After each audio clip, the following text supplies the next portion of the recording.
안녕하세요. 나무이민 라이언 차장입니다. 오늘은 미국과 한국의 연봉 차이, 직종별로 좀 알아보도록 하겠습니다. 현재 우리나라에서 연봉을 많이 받고 있는 순위 중에서 많이들 관심 갖고 계신 일종의 사자 직업, 전문직이라고 하죠. 변호사의 경우에는 약 8,860만 원, 외과 의사나 치과 의사의 경우에도 이제 8천만 원 정도의 금액을 평균적으로 받고 있는 것으로 보여지고 있습니다.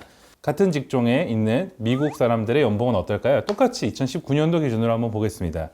우선 외과 의사나 구강외과 의사 같은 의사분들의 경우에는 약 20만 불 가량, 거의 21만 불에 육박하는 연봉을 받는 거를 여기서 이제 보실 수가 있는데요.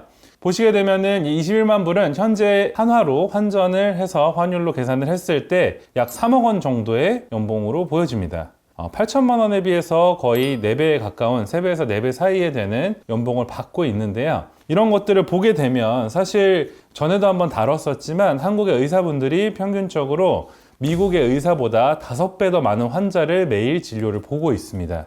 그런데 연봉은 2배에서 3배 가까이 미국이 높은 이런 상태를 보여주고 있는데요. 참 안타깝습니다. 한국 분들 고생도 많이 하시고 특히 최근에는 의대 파업 때문에 많은 학생들이 고민을 하고 있는 것으로 보이는데요. 다른 직종도 한번 보도록 하겠습니다. 우선 그 다음 관심 있어 하시는 게 이제 변호사죠. 한국의 경우에는 사실 3대 로펌을 제외하면은 연봉이 처참한 것으로도 유명하죠.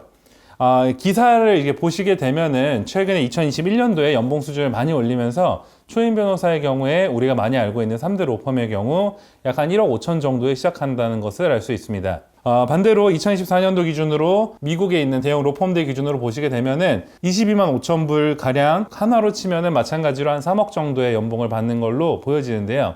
사실 뭐 한국의 3대 로펌 같은 경우에는 잠을 못 자기로도 유명하죠. 여러 매체들을 통해서 새벽까지도 근무를 하고 쪽잠을 자는 생활을 하면서 사실상 미국보다는 절반 정도에 가까운 금액만을 받는 것을 보실 수가 있습니다. 그리고 사실 한국 같은 경우에 IT 산업은 아직도 갈 길이 멀어 보입니다.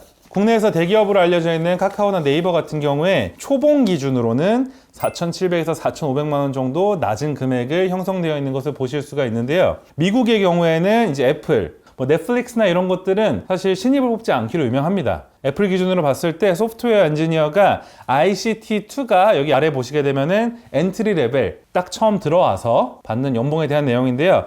약 한 2.12억 정도 받는다고 되어 있습니다. 한국에 비하면은 거의 4배에서 5배 가까이 차이가 나는 수치인데요.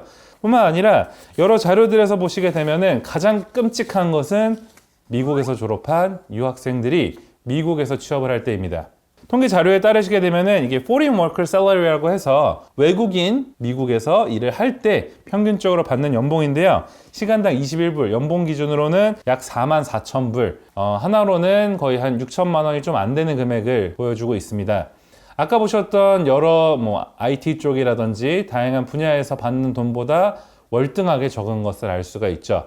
사실 미국에서 평균적으로 고등학교를 졸업한 사람의 연봉이 6만 6천 불대입니다. 근데 유학생들의 경우에 대학까지 졸업을 하고 4만 4천 불이라는 끔찍한 연봉의 결과를 보실 수가 있습니다. 특히 현재 국내에서 여러 경력자들이 미국에 넘어가서 영주권을 받기 전에 비자를 받고 일을 하는 경우가 있는데요. 최근에 이제 알려진 바에 따르면 석사까지 졸업을 한 데이터 사이언스 전공이 6년의 경력이 있는 분의 경우에도 6만 불 정도의 연봉을 받는 것으로 알려져 있는데요. 이 6만 불의 수치는요. 현지에서 2년제 대학을 졸업한 데이터 사이언스 전공의 초임 연봉하고 같습니다. 석사까지면요. 공부만 4년, 추가적인 경력 6년이면 10년의 차이가 나는데 같은 돈을 받고 일을 하는 상태인 거죠. 뿐만 아니라 미국에서 유학을 하는 경우에는 그 이후에 좀 더 넓은 세계를 보라는 것도 있고요. 좀 더 좋은 업무 환경, 그리고 조금 더 나은 연봉을 받으면서 지내길 희망하며 나가는 경우가 굉장히 많습니다. 하지만 현재 현실은 그렇지 않다는 점, 그리고 이런 것들을 타파하기 위해서는 영주권이 꼭 필요합니다. 다만 영주권의 경우에는 학생이 자력으로 해결하는 것은 현재 상태에서는 불가능에 가까운 상태가 이미 되어버렸습니다. 그렇기 때문에 최근에 자녀가 초등학생이나 중학생 같이 굉장히 어린 나이임에도 국제학교를 가면서 미국 유학을 준비하는 학생들의 부모님들께서는 영주권에 빠르게 신청을 많이 해주시고 계십니다. 영주권에 대해서 보다 자세히 알고 싶으신 분들은 나무이민에 전화하셔서 라이언 차장을 찾아주시면 정확한 프로그램에 대한 안내, 그리고 현재 아이가 할 수 있는 방법 또는 부모가 영주권을 받을 수 있는 다양한 방법에 대해서 상담 도와드리도록 하겠습니다. 감사합니다.